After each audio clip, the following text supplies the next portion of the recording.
Sinopsis Hometown Cha-Cha-Cha, episode 14. Hometown Cha-Cha-Cha episode 14, dibuka dengan Hyejin yang melakukan konfrontasi pada Dusik soal masa lalunya. Meski demikian, Hyejin sama sekali tak menemukan jawaban pasti. Ia pun memutuskan pergi dari rumah Dusik. Dalam perjalanan pulang, Hyejin bertemu dengan Hwajong. Mereka pun terlibat pembicaraan mengenai Dusik. Hwajong pun menceritakan sependek pengetahuannya mengenai Dusik. Yang ia tahu, Dusik datang kembali ke Gongjin usai nasib malang menimpanya. Meski demikian, tak ada yang mengetahui hal buruk apa yang menimpa Dusik.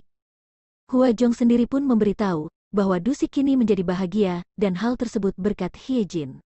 Ia mengatakan Dusik akan segera membuka hatinya ketika ia merasa siap. Hyejin sendiri pun akhirnya memutuskan untuk menjaga jarak dengan Dusik.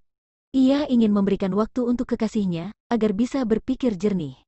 Meski demikian, Hyejin mengatakan dan memastikan bahwa ia tak meminta putus pada Dusik. Dalam Hometown Cha-Cha-Cha episode 14, seorang perempuan bernama Seon-A dan anaknya datang ke Gongjin untuk menemui Seong-Hyun. Diketahui selanjutnya Seon-A mengenal Dusik dengan baik di masa lalunya. Seon-A ternyata kakak dari Ji Seong-Hyun. Di sisi lain, Mi Seon mulai merasa tak hanya diberi hadiah yang banyak oleh Eng Chol. Ia menerima banyak barang mahal dari kekasihnya itu. Meski demikian, di akhir episode, keduanya pun berbaikan dan mulai membicarakan tentang pernikahan.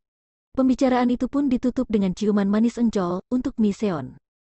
Di sisi lain, Hwajong melihat Yongguk yang sedang bercengkrama dengan Cho Hui. Salah sangka dengan kejadian itu, Hwajong pun minum alkohol di malam hari untuk menenangkan pikirannya. Namsuk mampir ke restoran Hwajong dan menemukannya setengah mabuk. Hwajong sendiri pun menceritakan kisah cintanya dengan Yongguk sebelum menikah. Usai bercerita, Hwajong pun jatuh tertidur di meja restoran. Namsuk pun membohongi Yongguk dan mengatakan mantan istrinya sedang mabuk dengan pria lain. Mengetahui hal itu, Yongguk bergegas untuk ke restoran untuk menolong Hwajong. Namun ketika sampai di restoran, Namsuk mengaku itu hanya bohong. Yongguk yang melihat Hwajong mabuk pun menemaninya. Ketika Hwajong bangun, Yongguk masih ada di hadapannya. Yongguk sendiri pun meminta maaf dan mengaku sudah ingat apa yang menjadi penyebab perceraiannya. Keduanya pun akhirnya baikan dan berpelukan erat dalam tangis bahagia. Kemudian di sisi lain, Hyejin memutuskan untuk berbicara Dusik mengenai permasalahan mereka.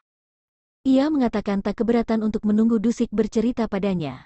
Mendengar hal itu, Dusik pun terharu dan berjanji untuk menceritakannya suatu saat nanti. Pesta penutupan syuting pun berlangsung di Gongjin. Salah satu kru yang bertugas pun baru mengetahui nama lengkap Dusik.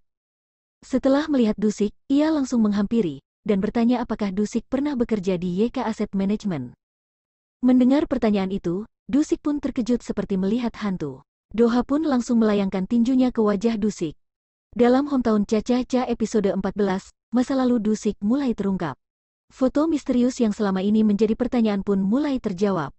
Diketahui wanita yang datang ke Gongjin adalah istri dari sahabat dekat Dusik. Sayang, sahabat Dusik tersebut harus meninggal. Sang istri pun menganggap Dusik sebagai penyebab kematian suaminya. Sementara itu, Doha pun mengatakan bahwa Dusik penyebab ayahnya lumpuh.